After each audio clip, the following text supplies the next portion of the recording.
So Albion Online just announced the Asia servers. I want to talk about it, why it's bad, why it's a really stupid idea. It's totally terrible. But before I get into any reasons why, I just want to meme on the commercial just a little bit, okay? So Robin Hinkey's here, looking kind of like a Bond villain, just saying. And I forgot my display capture, but yeah, this is what I'm talking about. He's looking like a Bond villain. You know, everyone makes fun of the lazy peon for moving to Southeast Asia, but I kind of understand why he's over there now.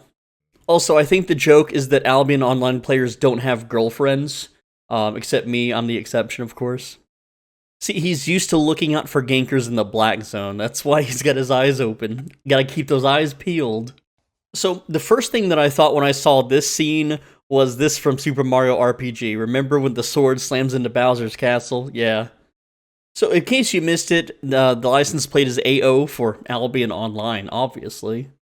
So, this middle prompt here on the dash, it very closely resembles a tag printer from a grocery store.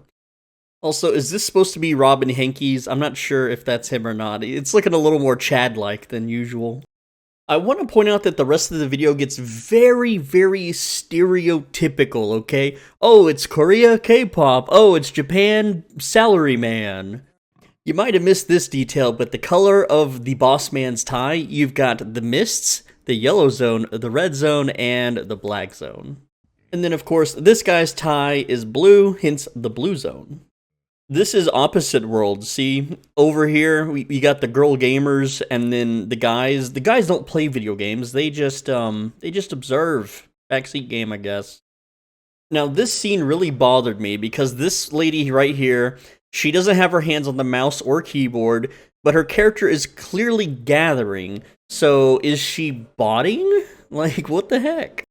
In this scene, this man is so confident at his PvP abilities that he's not even looking at the screen, he's looking at his friend over here. Also, in this scene, you can see this man mashing his E key, but his E ability is not on cooldown.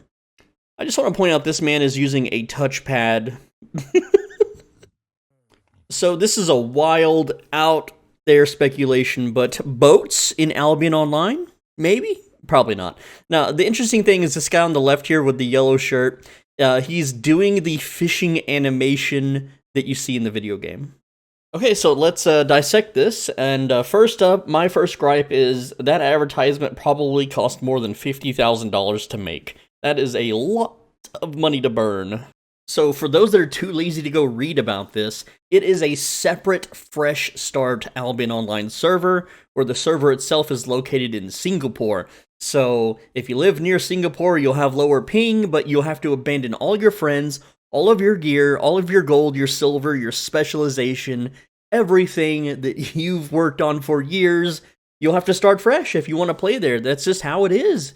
And, you know, the sad part is if you stay on the high ping, you know, West server, then over time, you know, 3 years from now, 5 years from now, you're not going to have any friends to play with. Like, say you go to a coffee shop or a donut shop, and you're like, oh yeah, I play Albion Online. You're like, yeah, I do too. And then, well, you don't play on the same server, so you can't ever make friends and play with them unless you start fresh on that new server.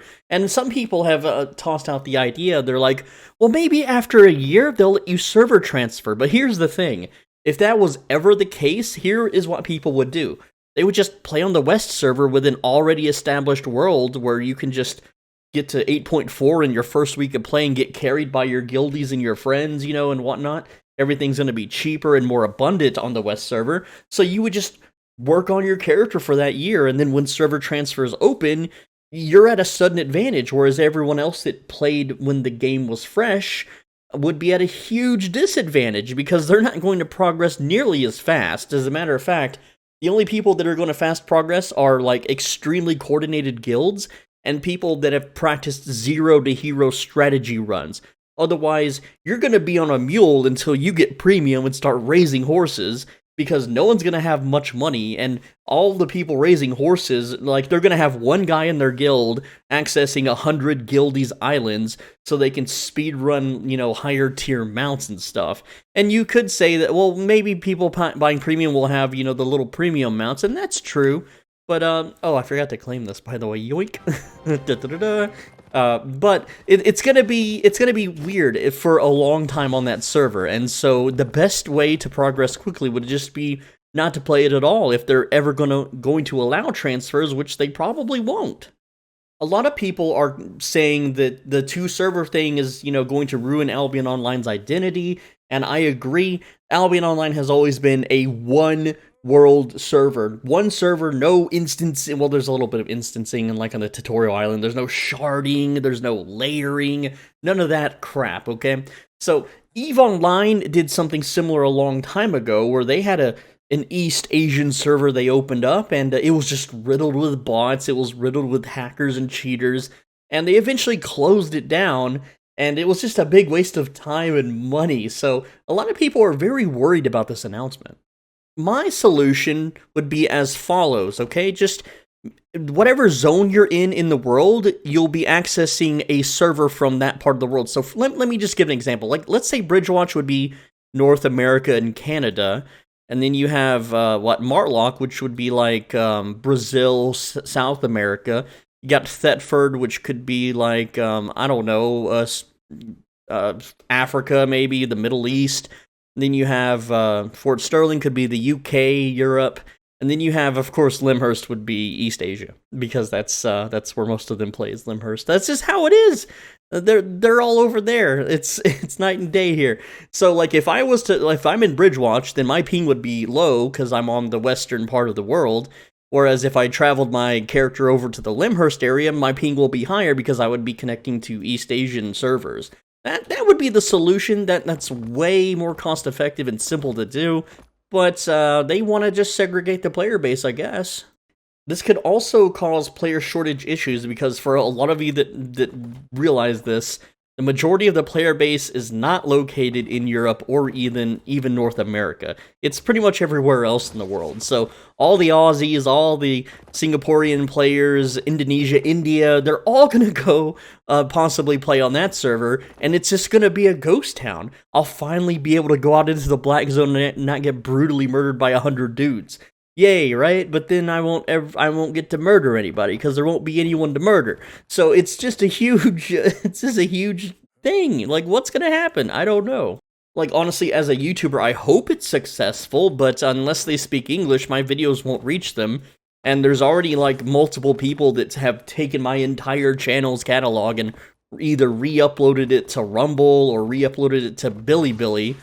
So I don't have any way to like do anything about that, but it's whatever. Now, I've played many MMORPGs in my time, and I will tell you, at one point I was playing strictly on Australian servers, long time ago, like 2010, 2012-ish. But when I had to play on Asian-specific servers, it was an absolute nightmare. It's just terrible, well, besides the ping, but it's mostly just the interaction with the player base itself. It's just so many botting and cheating and just, it's not fun, okay? Like, it's just not going to be fun.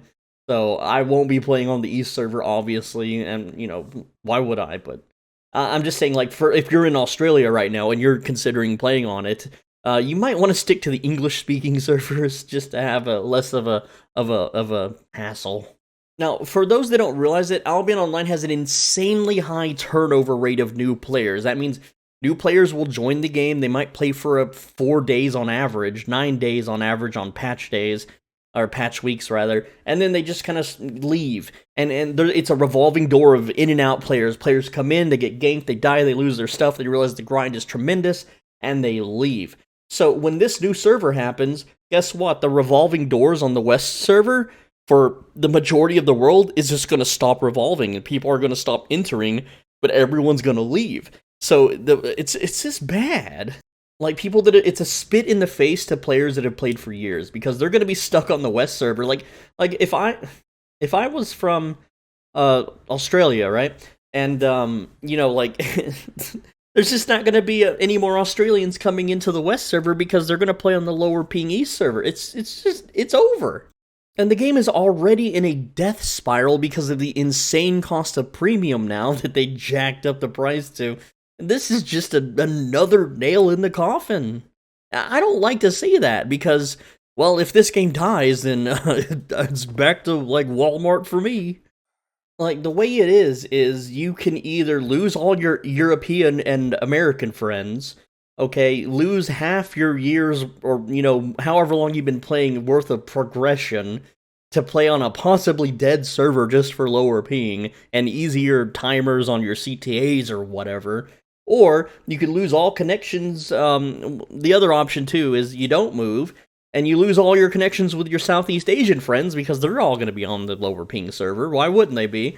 And you're not ever going to be able to play in any Southeast Asian guilds ever again, or do any of the C time content. And you're going to just be locked to the EU timers. And it's like, why? Like, it goes against the very nature of the game to split the community up. Like, I know people from New Zealand that are basically like, well, I'm not going to give up 2 years of content of grinding and specking up and accumulating wealth and islands and all their connections they made just so they can have lower ping. Like, their ping is around 250 or so, and so it makes it harder for them to do corrupted dungeons and maybe like 1v1 PvP scenarios in the open world. But they're not going to give up all that grind just to have like maybe 90 to 100 ping anyway. It's not even that big of an advantage. The talk amongst the community is as follows. The new East Asian server that's opening will be a fantastic solo player experience server for people in that region, but not so much for group play, because all the groups, all the discords, all the subreddits, all the communities are already established, and they're all on the West server, and they're not moving, and they can't move anyway, unless they want to start completely from scratch and just throw years of progression away. So solo players get a server. Like, it'll be fun to see Zero to Heroes, when there's nothing on the markets, just like when the game launched. That'll be interesting, I think. But, the meme will die, and then everyone will just go back to the West server.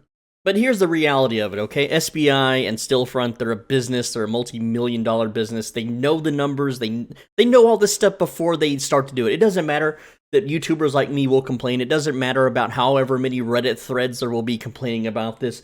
The fact of the matter is that they have experts and market analysts that know their stuff, and they know exactly what they're doing, and they know that India and China is going to play on those servers, and they're going to pay for these founders packs, and they're going to pay for these premiums, and they're going to play it, and they'll enjoy it, and form new communities, and the West server won't matter anymore. Like, it's basically like, okay, well, we milked the West for money, now let's milk the East for as much money as possible, because at the end of the day, it's a business. Money speaks louder than YouTube comments, okay? That's from Rose. Go check out his channel, very based lad.